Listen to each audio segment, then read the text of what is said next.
Welcome to the Real Life Groups Leadership Podcast, a conversation about creating small groups where people grow in spiritual maturity in relationship. We're focused on you, the small group leader, giving tips and tools to help you lead effectively.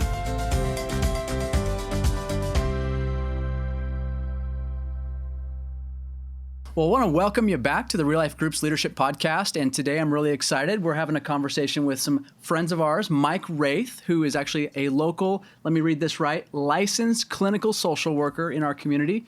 Also a life group leader for Real Life. So excited for you to get to know him, meet him. Someone you've probably heard, seen around, has been on other podcasts at our church is Santha Yinger, who used to be one of our women's discipleship leaders. And now she actually is one of our specific ministry leads for mental health and wellness. Ministry lead, is that right? That's the title. Wow. There you go. So many titles I had to get right. So thank you for letting me read those. And today we are actually talking about mental health and wellness within a life group. So this has been a topic and an initiative for our church for the last season and has been really something that we've been focusing on. And we haven't yet really opened the door to life group leaders. So I'm really excited to open this topic. That's really exciting. It really is exciting. Yeah. So life group leaders are the lifeblood. they are. Yeah, they like the backbone of this church, live it out, right? Connection. Totally. They have such an opportunity for that. So. Love it. Yeah. So this is kind of a serious topic. This is a kind of a deeper topic. So I thought before we jump into that, maybe we just keep it light for a second. Maybe tell us, each of you, kind of what do you enjoy to do for fun, enjoyment, recreation? Santha? Gosh, I am a water girl. So sun and water. And my favorite thing is to paddleboard or kayak on Lake Coeur d'Alene. That's awesome. Yeah. Love those seasons when we get to do that. I love those seasons when we get to do that. Many of the seasons we don't, but when we do. Yeah. Cool. Mike? Yeah, I'm a nerd, so I really love movies. Love it. Go to the movies with my family. Spending time with my family. I love going on walks with my wife. I love being outdoors too. And love, I'll admit it, I love going to Disneyland. It's getting harder and harder. You and Chris have this in common. Yeah. We'll talk about this later. Talk offline about that. Yeah. Do you strategize around Disney? I do. Okay, cool. I do. I'm a planner. Yeah, I'm sure my wife and you have talked about this before, probably, right? Yeah, Disney? I think a little bit we have. Okay, yeah. She's really more the Disney nerd in our family, but it's great because, actually, talk about stress. That's probably actually... It's a good tester of your stress. Of your resistance What's your resilience? to stress. Your resilience to stress. Totally. A lot of lessons there. Maybe we'll talk about Disney at one point. That'd be good. Yeah. A whole nother podcast. Yeah, a whole nother podcast on that. Yeah. So, again, we're talking about mental health and wellness, and especially in the context of a life group where there's people involved, and when there's people involved, there's definitely challenges. There's amazing things, there's great things, but there's challenges. So maybe let's just set up this topic for a little bit about why this is an important conversation. You guys have had this conversation a lot in different pockets, but if we're talking to life group leaders, why does kind of our IQ about mental health and wellness matter? Maybe Mike, thoughts on that? Yeah, I think, and Santha does a really good job whenever we do any of our classes talking about, mental health is it's almost like a spectrum. It's a way we need to see it. And so when we're talking about mental health, we're not just talking about severe illness, although that's part of it, or that chronic component to it, but we're talking about everyone has the need for good mental wellness. And so understanding that helps us relate to know that we all need that. We all need that kind of way of seeing our health and understanding, especially when we come across someone who is struggling. And so as a life group leader, that's opportunity. It's opportunity to really extend and show God's love to people. Love that. And connect with them and show them that empathy. Great. Thanks for sharing that. Santha, thoughts on that? One of the, God's given us a lot of things to steward. And I think that one of the things, he's given us physical health to steward. Sometimes he's given us he's given us all possessions and finances to steward. He's given us mental health to steward. And to recognize that when we say the term mental health, we're not just talking about severe illness or crisis or chronic. Those are parts of it. But every single one of us has a mental health to manage. Every single one of us has a mental health to steward. And the more I learn about how I am emotionally and mentally wired, and maybe what some of my own roadblocks to to wellness are, Yeah. the better I can engage with what the Holy Spirit and God is trying to do in my own life. And so I think that that is just an incredible, when we talk about it. The other thing is that makes it really critical is we're all looking for hope. Yep. And in life groups, when we can help each other be real and honest and vulnerable about where we are in all the totality of our life, and we can point back to Jesus, we give each other hope. That's really good. And Jesus gives us hope. And in mental health and in mental distress and in chronic mental illness, Jesus is hope. That's great. And community is hope. Yeah, I love that. So what I hear both of you saying is we're trying to back away from stigma, where we're just putting labels on things, and it's like, let's label it depression or severe chronic anxiety, or man, it's actually a clinically diagnosed issue. Yeah. You're trying to say, hey, this is a spectrum.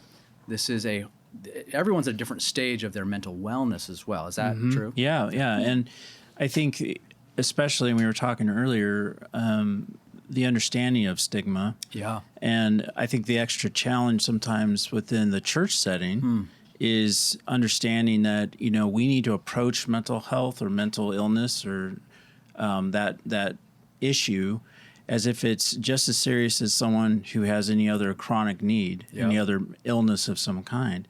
And so we want to make sure that people feel comfortable and safe to be able to share what's going on in their lives and not be worried that someone from the church is going to maybe accuse them of not having enough faith, or maybe they should be, praying harder that their anxiety goes away. That those can be real barriers that can really shut people down. That's really good. And not want to share in group or to anyone. So That's great. Thanks for sharing that.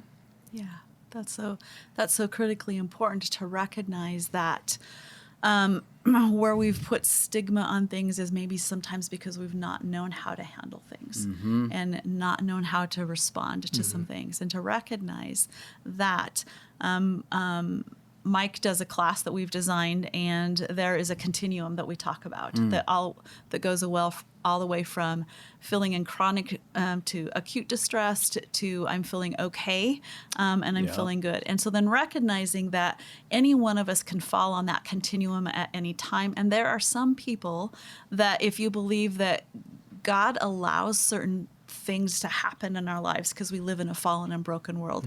Some people live with certain physical diseases. Some people live with certain mental distresses.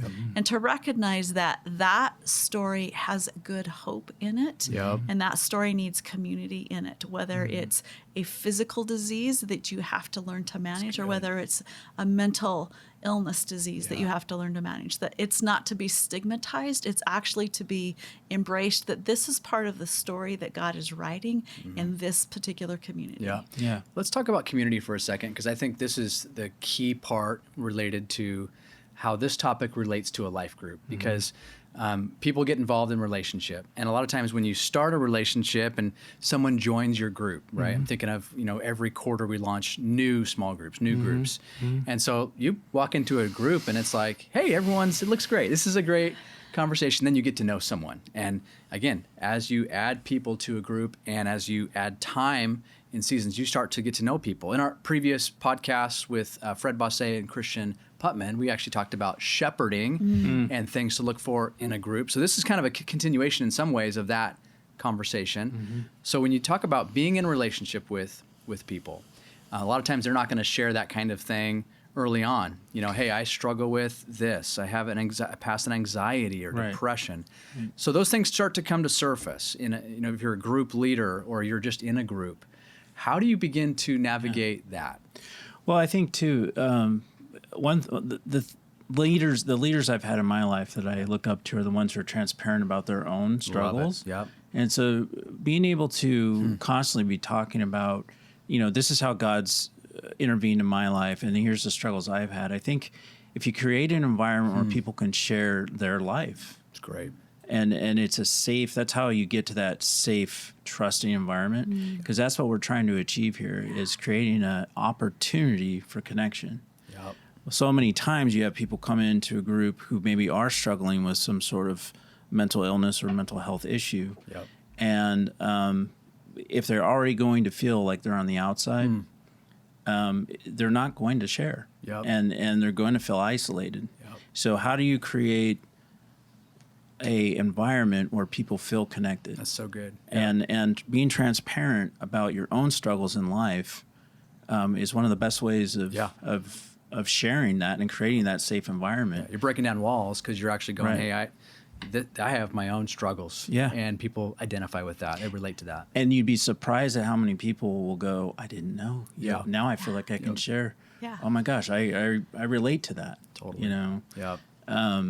Most people are struggling with something. Yes. And so... Because we're human, right? Because we are, yeah. We're on Earth, and we're dealing with a fallen world, a broken world. And so the more we feel safe to share our life, that's a good starting point. That's a really good starting point. That's great. Thanks for sharing that. Yeah. Any thoughts on that, Santha? Well, I'm thinking that also, like, when you walk into a group and, you start new groups, you got, 12 new strangers Yep. that you're just getting to know. And so that you don't exactly know how each of them function. So part of being in community is to kind of begin to learn what each other's patterns are. Yep. What are each great. other's tendencies? What's your personality?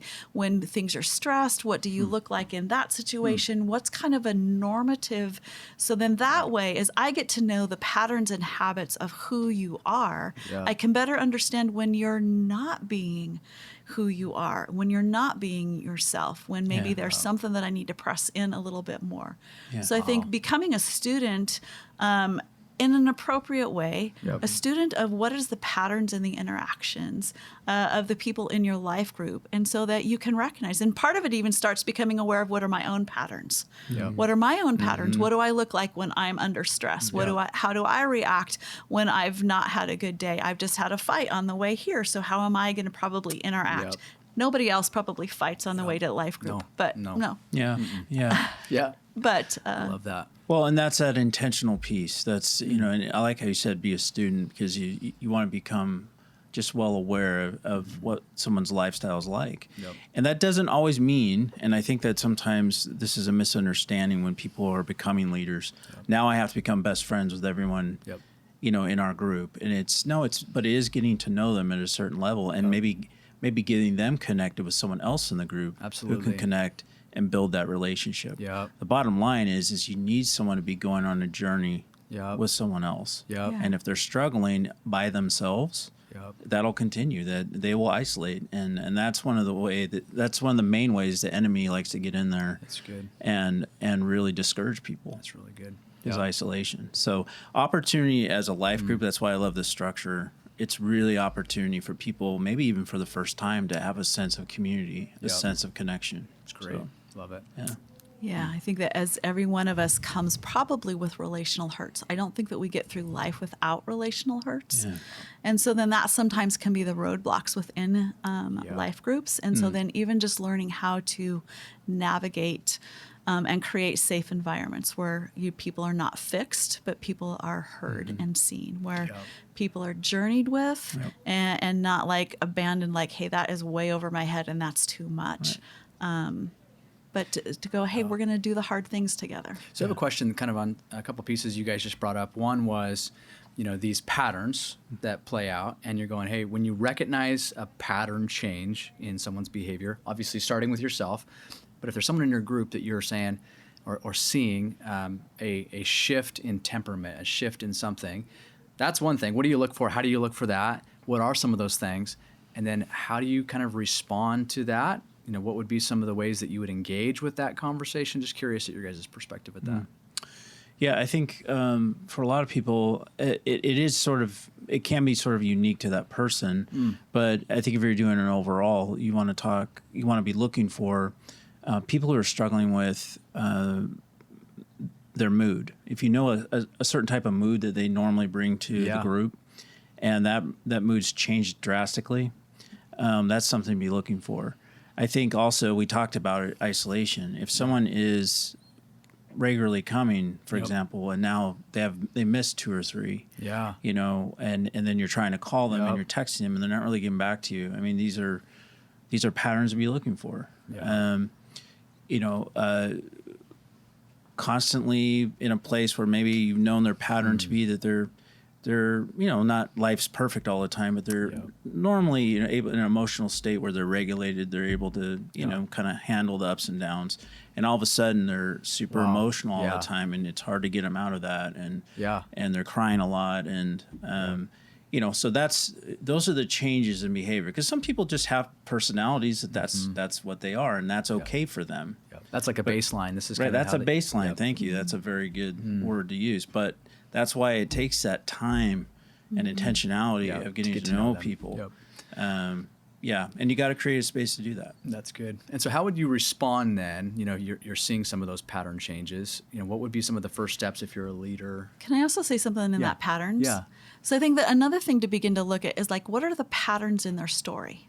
So if I have somebody who's had, there's lots of consistent stress in their story, then that's something that I'm just aware of. That if there's patterns of lots of trauma in their story, then I become more aware of that there's a higher potential for distress when there's. And so I think that I love that, like, if somebody's isolating, and so also if trauma, being aware of like new things that come into there, like new levels of stress that come into a group member's life, new levels of trauma, whether it's loss or job change or transition, being aware of that puts somebody with less emotional and mental margin in their own life. And so we just need to be aware of that. That's really good. Yeah. Thank you for sharing that.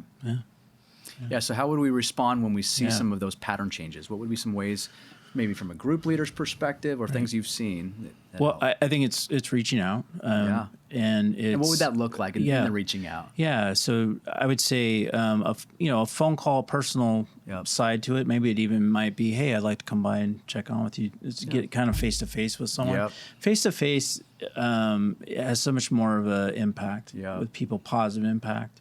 And also you can get a better sense of how they're really doing. I mean, there's the natural things of texting and calling, and we need to be doing those things too. But I think if there's a real concern, it's setting up a time to get with them. Yeah, let's go to coffee. Right, right. And hopefully you've had enough time where you've built a relationship where you can get real with them, and you can talk about, hey, I've noticed this. This is going on. But I think not being afraid, even if you don't know them that well, to go ahead and go there. Because is something off? I'm noticing something. Right. And a good transition phrase to say is, I'm getting to know you. And so help me understand, I've seen this, I've observed this. Talk to me about that. What does that mean for you? That's great. And have them talk about and open up to you. I think the more we dance around things, people see that. And they see that we're uncomfortable. They're going to shut down. They're not going to share.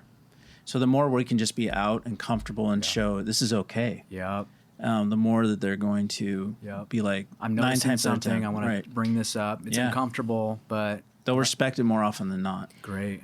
There's one of my friends tells a story about how he had some major things happen in his life. And so that there had been a job change, difficult relationships, and that he just pulled back, and like was in full blown isolation, like blowing off your texts, not anything like that. And he tells me the story of the time that he got a phone call from his life group leader, and he says, his life group leader is like, hey, can I take you to lunch? And he's like, no, man, I just do not want to.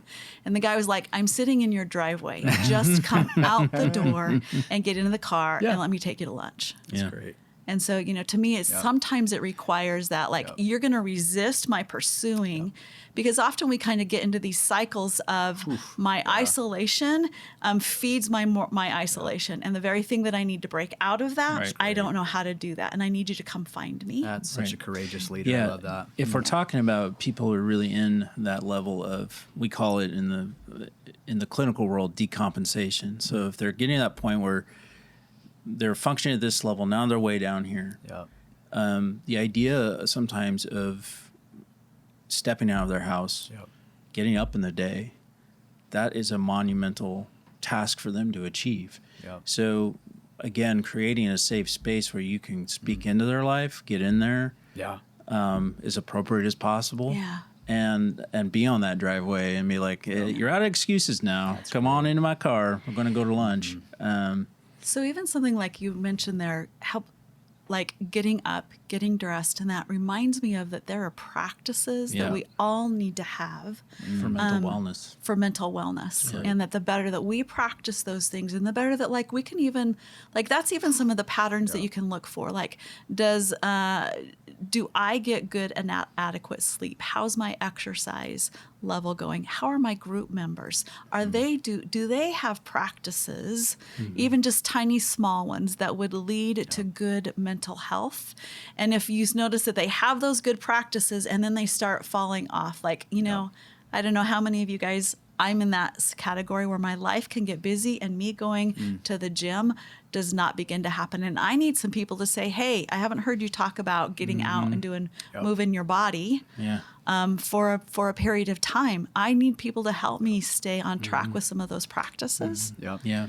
Our sleep, and we've talked about it a lot in the church lately, but sleep is huge. Yeah. It's one of the primary things that gets neglected. Yeah. And it impacts so many aspects of our life. Even severe mental illness can start to manifest with 3 or 4 days of loss of sleep.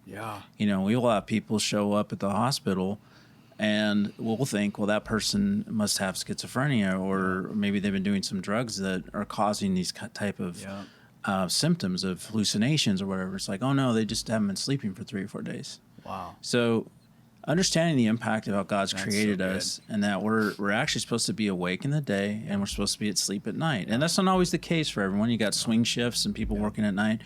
But as much as you can get on a good sleep pattern, get your 8 to 9 hours in. But be on a pattern where you're going to bed at the same time relatively, getting up at the same time relatively. You're gonna notice a lot of people's health improve just by changing those things. Well, I love what you guys are talking about, because, you know, as we talk about mental wellness and we talk about being in relationship with people and seeing how they're doing and kind of having that care for them that even goes beyond, hey, we're sitting in a group and studying God's word. It's like, what did Jesus do? He went beyond just the teaching moments. He spent a lot of time with his disciples, and he noticed a lot of things, and he challenged them on those things in love, right? And so I think that's kind of one of the themes of this session for me is, you know, understanding your people at a deep level to care for them and care for their overall wellness is so vital. And that's, again, that is shepherding. That is caring for your people. You're watching it. Yeah, so I think the important thing to point out is the leader understanding their group and understanding other people in the church and good, healthy-minded, you know, individuals who can also carry on the, I don't want to say the weight, but the responsibility and the opportunity to build relationships and have people get connected. One leader can't do it all. That'll become too overwhelming.